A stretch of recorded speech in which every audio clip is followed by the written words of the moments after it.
Bonjour à tous. Partons d'un principe très simple. Vous avez envie de commencer la bande dessinée. Vous vous dites, ça a l'air sympa cet univers-là, mais vous y connaissez rien. C'est pas de bol, mais vous inquiétez pas, cette vidéo est là pour vous, parce que je vais essayer d'établir une petite liste de BD qui sont très très intéressantes, très pertinentes pour rentrer dans cet univers qu'est la bande dessinée, parce qu'il est vrai que ce n'est pas toujours aussi simple qu'il n'y paraît, parce que la BD est un univers qui s'amuse à jouer avec ses propres codes. Prenons par exemple Imbattable, c'est une BD qui est géniale, mais qui est géniale parce que justement, elle reprend les codes de la bande dessinée pour les triturer et le remettre un peu à sa sauce.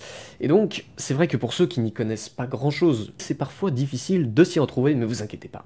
Je suis là pour ça.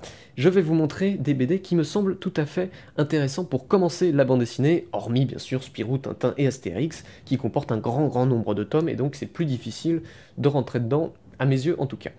Ce que j'entends par des BD pertinentes pour commencer, c'est-à-dire des BD qui soit se suffisent à elles-mêmes, donc qui sont en un seul tome, soit un tome d'une série mais qui se suffit à lui-même, que ça véhicule des émotions très prenantes, que l'histoire soit intéressante et que sa lecture soit facile. Effectivement, des BD peuvent avoir certaines mises en page, certains découpages plus difficiles d'accès. Là, ça sera des BD très faciles à lire. C'est parti, trêve de blabla. Numéro 1, La guerre de Catherine. Précision, numéro 1, ça veut pas dire que c'est un top. Je serais bien mal avisé pour classer toutes ces bandes dessinées et pour juger laquelle est la meilleure. Elles ont toutes quelque chose à apporter de différent. C'est en ça que le monde de la BD a énormément à apporter.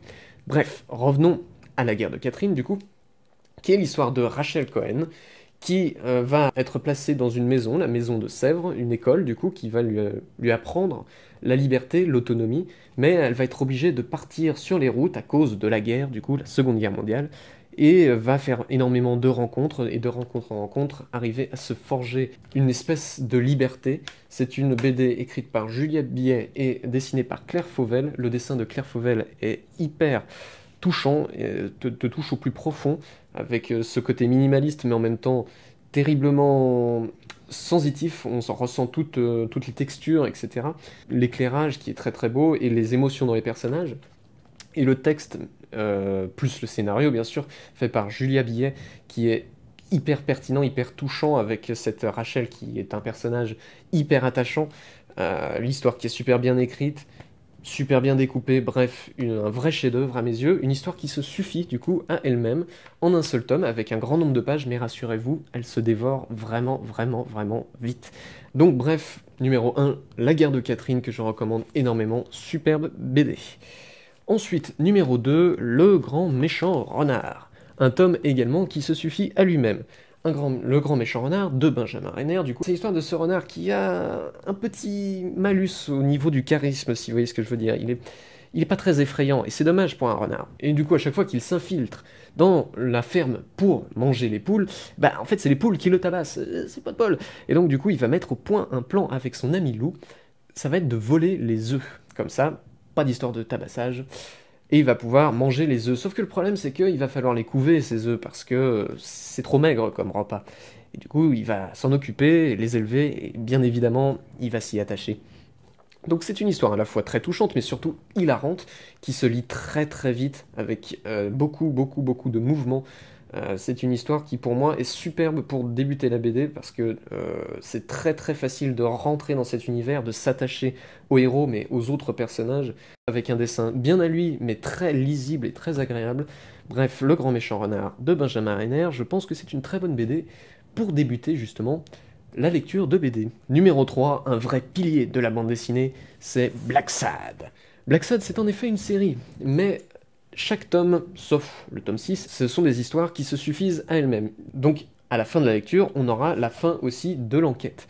Et Black Sad, c'est donc de Diaz Canales et de Juan Guarnido, c'est une BD qui rappelle tous les codes du polar, c'est vraiment quelque chose, c'est une BD d'enquête, où on va suivre ce chat, John Blacksad, dans ses enquêtes. Et oui, un chat, c'est une BD anthropomorphique, chaque être humain, en quelque sorte, sont caricaturisés en étant des animaux, et du coup, ça va faire écho avec leur fonction dans le récit, ou des fois, ça va même s'amuser à jouer avec ça, et certains personnages seront pas forcément ce qu'ils laissent voir, parce qu'il faut se méfier des apparences. C'est un polar du coup assez classique dans son histoire, mais qui marche extrêmement bien, en justement s'amusant avec ce côté anthropomorphique. Chaque tome se suffit et est extrêmement bien découpé, en tout cas pour la plupart, et sont vraiment passionnants avec des enquêtes très très intéressantes. Le dessin de Guarnido est exceptionnel, tout simplement magnifique, ça regorge de détails, c'est très très lisible, c'est imprégné de mouvements à chaque case, les décors sont magnifiques, bref, c'est un vrai plaisir à la lecture, et donc, c'est parfait pour débuter. La troisième BD que je vais conseiller n'est pas, à proprement parler, un one-shot, puisque c'est le premier tome d'une série. Mais ce premier tome, d'après moi, se suffit à lui-même et mérite extrêmement d'être connu, c'est tout simplement la BD Luca. La BD Luca, donc c'est l'histoire de Luca, un jeune un peu maladroit, qui réussit rien de ce qu'il fait, il est nul dans toutes les matières scolaires, il est pas pris au sérieux, enfin il est pris au sérieux par personne, sauf qu'un jour, tout va changer quand il va faire la rencontre de Nathan, qui est un beau gosse sportif, qui va lui apprendre le football. C'est super, sauf que bah, il est mort en fait. Nathan, c'est un fantôme et qui va revenir l'aider. Cette histoire est donc une série, mais le tome 1 est une histoire à part entière en quelque sorte, et je trouve que c'est une très bonne porte d'entrée dans le milieu de la BD parce que le dessin est super énergique, super joli, signé par Bruno Desquier, tout comme le scénario d'ailleurs. Le scénario est très intéressant, le découpage est magnifique et très très lisible, ça ferait presque penser à un dessin animé. Et surtout, Luca est une BD très très drôle. J'ai rarement vu en fait une BD aussi bien faite au niveau de l'humour, et du coup c'est quelque chose qui va te familiariser très facilement avec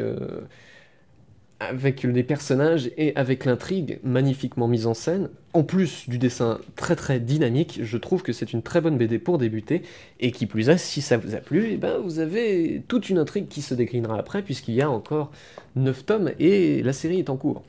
La prochaine BD fait aussi partie d'une série, mais chaque tome peut se lire indépendamment, c'est la BD Les Beaux Étés. Les Beaux Étés, du coup, de Zidrou et Jordi Lefebvre. C'est une BD que je conseille tout simplement parce que elle est au plus proche du lecteur. Ça va éveiller en chaque lecteur un sentiment de déjà vécu, parce que le choix des Beaux Étés, c'est de parler de la vie de tous les jours, avec un côté nostalgique et beau, un côté un peu émouvant, mais un côté aussi très très joyeux, qui sublimera du coup ces étés vécus en famille de notre jeunesse, avec les textures magnifiquement dessinées par Zidrou, et avec ces personnages hauts en couleur, très très attachants, très très drôles, une BD du coup drôle, facile à lire, magnifiquement mis en couleur également, avec des personnages que tout le monde peut s'attacher, tout le monde s'attachera à ces personnages, et du coup une magnifique mise en scène, les beaux étés, n'importe lequel des tomes, bien sûr commencer par le 1 c'est plus simple, mais j'ai lu le 2 par exemple, La Calanque, c'est pareil, c'est un tome qui se suffit largement à lui-même. D'ailleurs j'ai peut-être même préféré le tome 2 alors que j'ai déjà adoré le 1, bref les beaux étés c'est vraiment une série, pour moi c'est une petite pépite, et commencer la bande dessinée avec ça, je trouve que c'est totalement cohérent. Et ensuite on va finir avec pas une BD en particulier, mais plutôt un genre, je dirais que les BD comiques, comme les Petits Mythos par exemple, ou alors n'importe laquelle des BD de chez Bambou par exemple. Alors bien sûr, il faut aimer les petits gags d'une page, mais ces BD-là sont très intéressantes pour se familiariser avec certains codes de la bande dessinée, et sont très très faciles à lire, font bien passer le temps, font rire. Bon, moi je conseille plus les Petits Mythos, parce que j'adore le style de dessin des Petits Mythos, qui est très lisible, très, très comique, et en plus ça parle de la mythologie grecque, qui est quelque chose qui peut intéresser aussi. Donc voilà, je recommande, mais n'importe quel type de BD d'humour en une page, c'est pas mal pour débuter la BD. Et voilà, on en a terminé avec cette vidéo. Sachez que tout ceci est à prendre avec des pincettes. Commencez avec la BD que vous avez envie, ce ne sont que des pistes de réflexion que je vous propose. C'est pour moi des BD qui sont très simples à rentrer dedans grâce à l'émotion, grâce au fait que ce soit des BD très lisibles, etc. Mais vous pouvez commencer avec d'autres BD, il n'y a pas de souci. D'ailleurs, il y a même d'autres BD que je n'ai sans doute même pas lues encore, qui sont sans doute parfaites pour commencer la bande dessinée. C'est vrai que j'ai pas lu toutes les BD, et je suis sûr qu'il y en a des qui sont très intéressantes également. En attendant, ça permet déjà d'avoir quelques petites idées pour se lancer, et puis maintenant, du coup, je vous dis bonne lecture, et savourez bien, parce que la BD, ça a beaucoup à offrir. Merci d'avoir regardé cette vidéo, ça m'a fait plaisir de la faire, et puis je vous dis rendez-vous pour la prochaine vidéo. À bientôt.